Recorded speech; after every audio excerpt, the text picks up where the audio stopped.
Bonsoir, j'espère que vous allez bien, que la journée s'est bien passée, que les jours précédents également. Vous savez certainement que les élections présidentielles approchent à grands pas et qu'il est grand temps de se bouger un petit peu pour aller voter. Donc je sais, vous avez certainement encore beaucoup d'hésitation et ça c'est normal, mais quoi qu'il arrive, allez voter quand même, peut-être pas pour quelqu'un spécialement, mais allez voter blanc, nul, je ne sais quoi, mais déplacez-vous, allez voter. Et puis, quelque chose qu'il faut savoir aussi, c'est que les élections de cette année se déroulent donc le 10 avril et le 24 avril. Et suivant les dates, suivant pas les sections, mais les zones où vous êtes en vacances, où est-ce que vous habitez. En ce qui concerne Paris, par exemple, pour le deuxième tour, l'Île-de-France, enfin Paris entre autres, enfin la zone de Paris, la zone C, je ne sais plus à quoi exactement ça correspond après comme ville, la dernière zone, le deuxième tour correspondra donc aux vacances. Ça veut dire que si vous avez projeté, si vous partez en vacances, tant mieux pour vous, mais vous vous rappelez plus, et puis ah bah mince alors il y a le deuxième tour. Et c'est essentiel, je pense, même surtout pour le deuxième tour, de voter encore plus. Déjà, le premier, c'est important, mais le deuxième, je crois que c'est encore beaucoup plus nécessaire de le faire.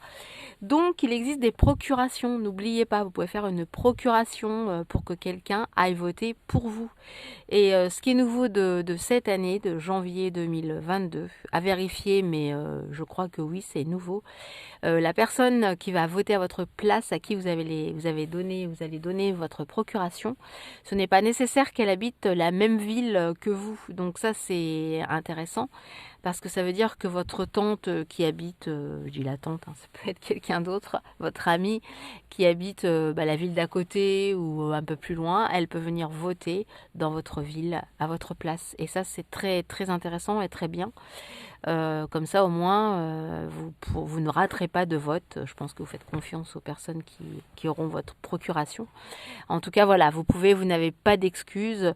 Alors, les votes par correspondance, je crois que c'est seulement pour les étrangers, il me semble, parce que ça a dû exister en France à une certaine période, mais ça, je crois que ça n'existe plus. C'est même certain.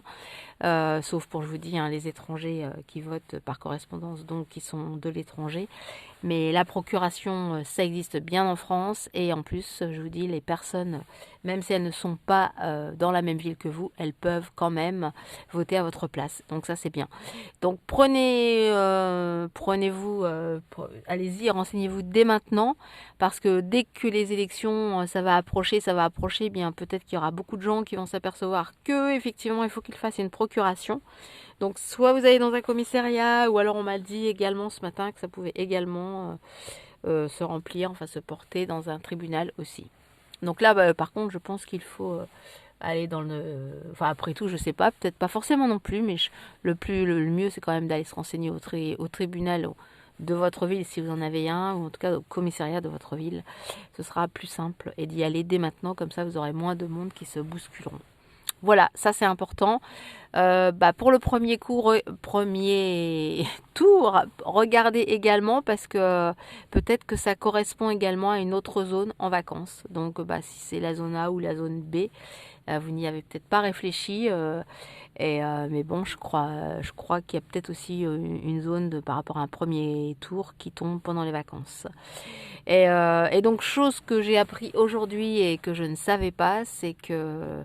Parce que j'ai quelqu'un qui me disait, ouais, ils en font exprès, que ça tombe pendant les vacances, etc., etc.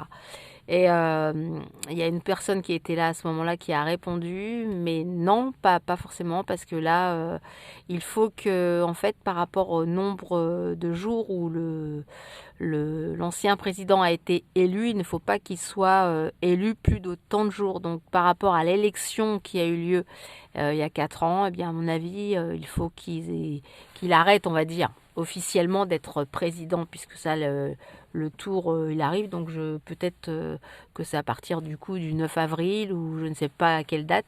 Enfin, en fait, il faut qu'il arrête d'être président.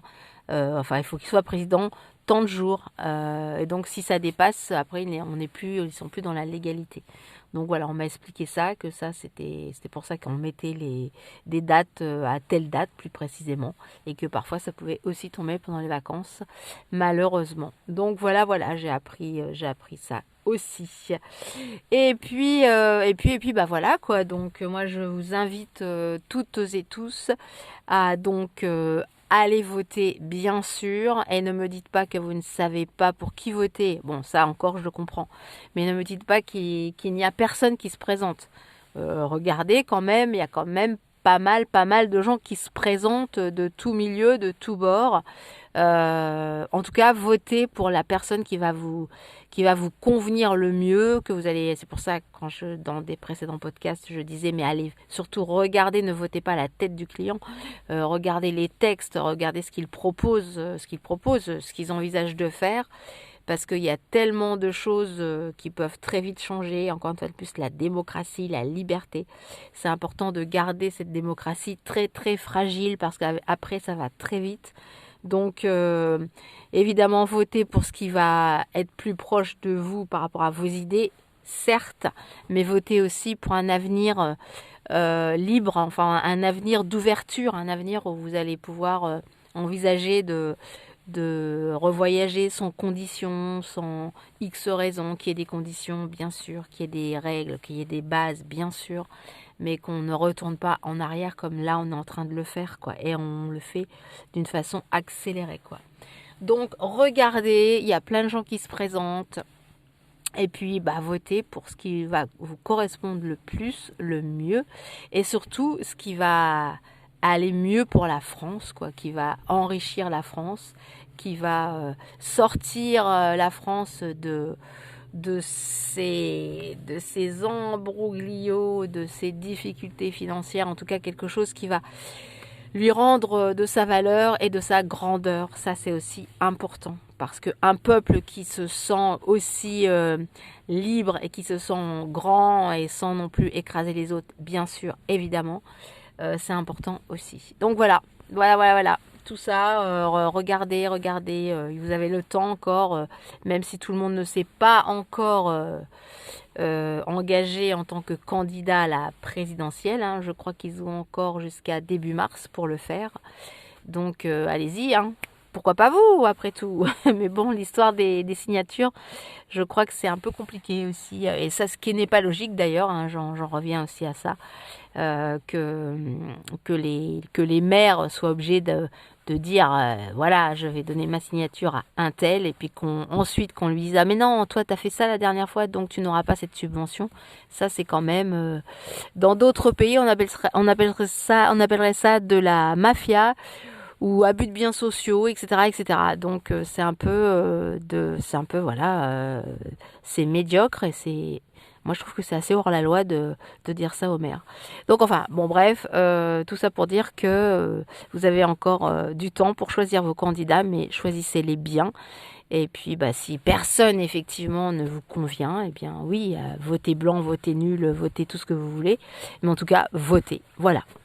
Je vous souhaite une belle et agréable soirée. Profitez-en, il ne fait pas trop froid. Il a fait assez doux toute la journée. Bon, ok, pas de soleil comme hier, mais en tout cas, il fait beaucoup moins froid. Donc, on sent les oiseaux qui chantent, le printemps qui arrive.